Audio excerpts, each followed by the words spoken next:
আসসালামু আলাইকুম ওয়া রাহমাতুল্লাহি ওয়া বারাকাতুহু। সম্মানিত দর্শক, আজ আমি আপনাদের সামনে এমন একটি গুরুত্বপূর্ণ বিষয় নিয়ে আলোচনা করব।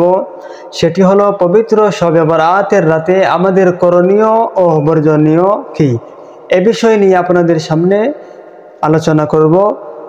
শবে বরাত এটি ফার্সি শব্দ, শব অর্থ রাত, বরাত শব্দের অর্থ মুক্তি, অর্থাৎ মুক্তির রাত।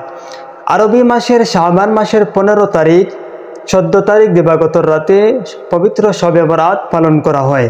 পবিত্র শবে বরাত এমন একটি গুরুত্বপূর্ণ রাত, এ রাত মুক্তির রাত বলা হয়। শবে বরাতের রাতে যা যা করা উচিত: বেশি বেশি করে নফল নামাজ আদায় করা, পবিত্র আল কোরআনুল কারীম তেলাওয়াত করা, তাওবা করা, ইস্তেগফার করা, আল্লাহ রসুল সাল্লাল্লাহু আলাইহি সাল্লামের উপর দুরূদ শরীফ পাঠ করা। শবে বরাতের দিনে, শবে বরাতের রাত্রে কেন্দ্র করে দিনে রোজা রাখা, এর পরের দিনে রোজা রাখার চেষ্টা করা। আল্লাহ রসুল সাল্লাল্লাহু আলাইহি সাল্লাম পুরো মাস জুড়ে রোজা রাখতেন। শুধু তাই নয়, আল্লাহ রসুল সাল্লাল্লাহু আলাইহি সাল্লাম বলেন, শবে বরাতের দিনে অথবা রাতে বেশি বেশি কবর জিয়ারত করা। এ রাত্রে কেন্দ্র করে বিশেষ যে আমল এর উল্লেখ করা হয় সেটি হলো বেশি বেশি করে নফল ইবাদত বন্দেগী করা, আর যদি সম্ভব হয় তাহলে উমরি কজা আদায় করা। যে সমস্ত নামাজ, ফরজ নামাজগুলি আমাদের ছুটে গেছে, কাজা হয়ে গেছে, এই কাজাগুলি আদায় করা। এ রাত্রে কেন্দ্র করে বিশেষ কোনো আমল নির্ধারিত নয়।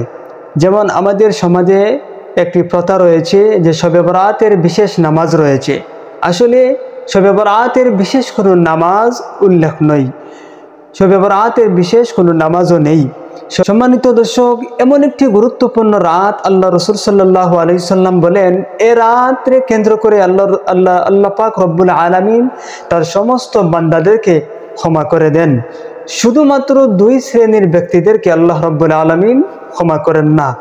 এক শ্রেণীর ব্যক্তি হলো ওই সমস্ত ব্যক্তি যারা আল্লাহ রব্বুল আলামিনের সাথে শরিক করে, অর্থাৎ শিরিক করে আল্লাহ রব্বুল আলামিনের সাথে অংশীদার স্থাপন করে, তাদেরকে আল্লাহ রব্বুল আলামিন ক্ষমা করবেন না।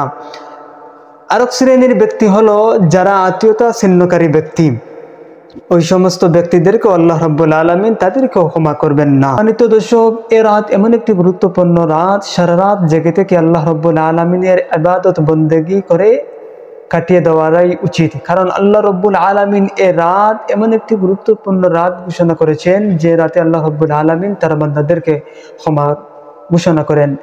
শুধু তাই নয়, এ রাত্রে কেন্দ্র করে আমরা যারা ইবাদত বন্দেগী করব, যাতে এমনটা না হয় সারা রাত জেগে থাকলাম, আল্লাহ তাআলার ইবাদত বন্দেগী করলাম, আবার এমন সময় ঘুমিয়ে পড়লাম যে ঘুমানোর কারণে আমরা ফজরের ফরজ নামাজ জামাতের সহিত আদায় করতে পারলাম না, এমনটা যেন না হয়।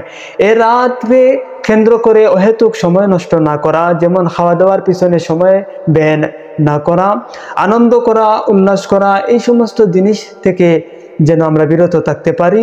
আল্লাহ রব্বুল আলামিন যেন আমাদেরকে এ রাতে বেশি বেশি করে ইবাদত বন্দেগী করার তৌফিক দান করেন। ওয়া আখিরু দাওয়ানা আলহামদুলিল্লাহি রাব্বিল আলামিন। আসসালামু আলাইকুম ওয়া রাহমাতুল্লাহি ওয়া বারাকাতুহু।